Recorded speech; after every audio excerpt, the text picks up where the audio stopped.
కాకినాడ రామారావుపేటలో గల శంకరమఠం ఆధ్వర్యంలో దసరా ఉత్సవాలు ఘనంగా ప్రారంభమయ్యాయి.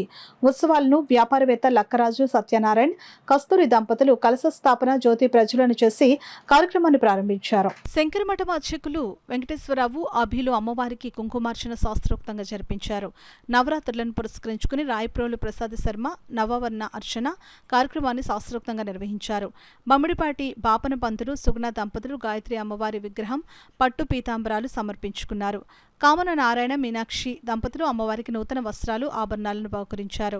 పాలకోటేటి సత్యవతి మురళీధర్ రాజీ దంపతులు అమ్మవారికి బంగారు కళ్లు సమర్పించుకున్నారు. శ్రీనివాస్ కార్తిక్ రామప్రభ వెండి పువ్వులు అందించారు. రాయప్రోలు ప్రసాద్ శర్మ నవవర్ణార్చన కార్యక్రమం చేస్తుండగా శంకరమఠం మహిళలు లలిత సహస్రనామ పారాయణ చేశారు.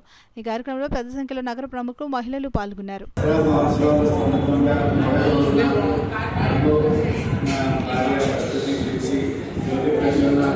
చేసినందుకు మేము చాలా ధన్యులు. మేము అందంగా మేము చాలా పుణ్యం వచ్చిందని అనుకుంటున్నాం. మా అమ్మగారు చాలా అసోసియేటెడ్ టీంలో మేము కూడా అమ్మగారు